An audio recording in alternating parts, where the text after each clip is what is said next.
Vous avez sûrement déjà fait des gammes au piano où on vous a conseillé d'en faire, mais est-ce vraiment utile et pourquoi? Comment améliorer leur qualité et leur efficacité? C'est ce dont je vais vous parler dans cette vidéo en vous partageant quelques conseils pratiques et une astuce simple mais très efficace. Salut et bienvenue sur ma chaîne dédiée au piano, à l'improvisation et à la pédagogie. Sur cette chaîne, vous trouverez des vidéos avec des conseils pour vous aider à vous améliorer au piano en comprenant comment et pourquoi, ainsi que des tutos pour vous aider à vous familiariser avec les bases de l'improvisation logique. Alors tout d'abord, à quoi ça sert de travailler une gamme?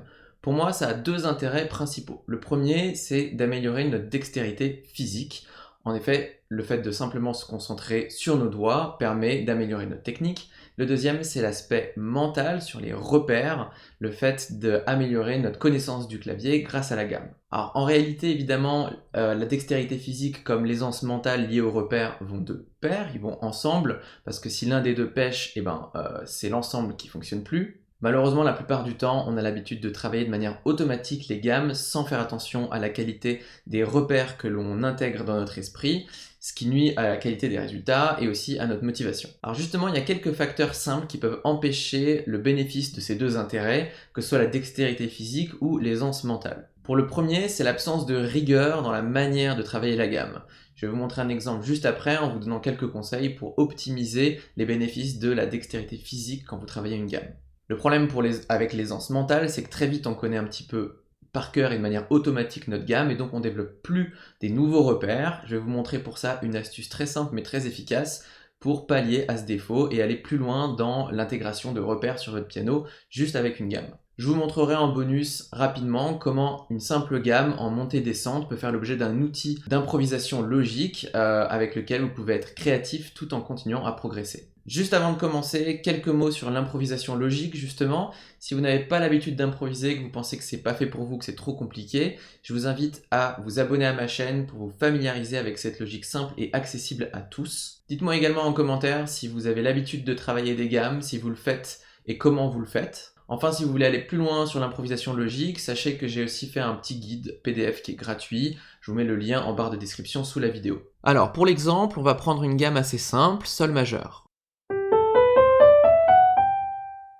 Pour travailler la dextérité de vos doigts, il y a deux éléments fondamentaux sur lesquels vous devez être rigoureux. Le premier et le plus important, c'est le rythme. Souvent, j'entends des gammes comme ça.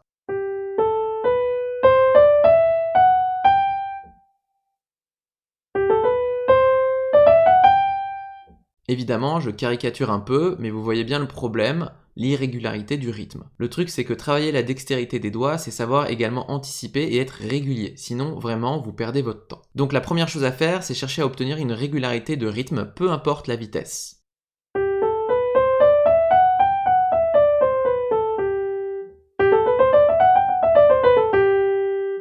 J'insiste sur ce dernier point, peu importe la vitesse. On augmente la vitesse que lorsqu'on a déjà acquis la régularité. On peut également bien sûr faire des gammes en jouant sur les ralentis et accélérés et donc ne pas être régulier, mais lorsqu'on n'arrive pas à être régulier, cela ne sert à rien car ce ne sera pas l'effet d'une volonté mais plutôt d'une maladresse et ce n'est pas ce qu'on cherche. L'autre élément fondamental pour améliorer votre dextérité, c'est la qualité de votre toucher. Il faudrait que vous soyez concentré sur chaque doigt qui touche une note. Le but n'est pas non plus de philosopher sur chaque note, il s'agit simplement d'une présence physique. Vous pouvez pour cela utiliser une astuce bête mais efficace, le plaisir.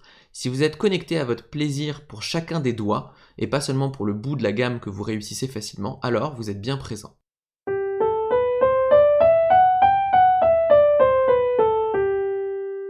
Maintenant, je vais vous montrer une astuce pour améliorer le travail des repères sur le clavier avec cette même gamme. Je vais garder mes exigences précédentes de régularité de rythme et de qualité de toucher, et je vais partir chaque fois d'une note différente pour la montée comme pour la descente.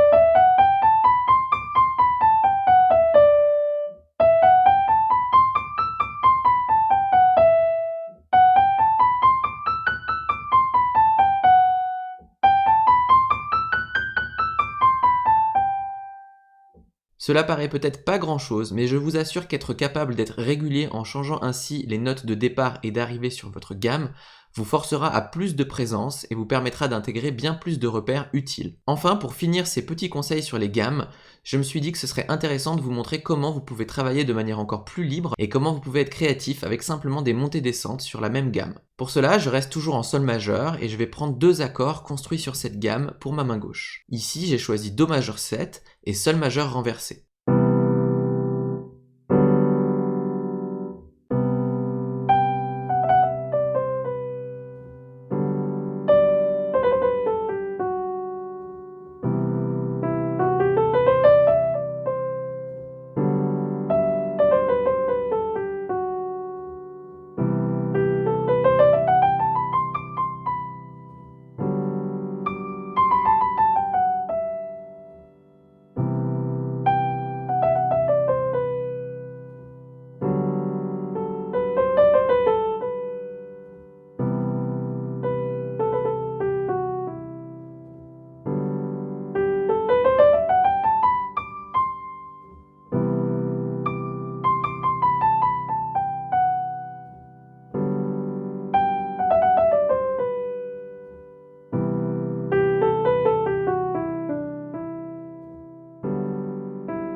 Merci d'avoir suivi cette vidéo en entier, j'espère qu'elle vous a plu. Si c'est le cas, pensez à mettre un like pour me le faire savoir. Dites-moi en commentaire si vous avez trouvé mes explications utiles pour vous aider à améliorer vos gammes.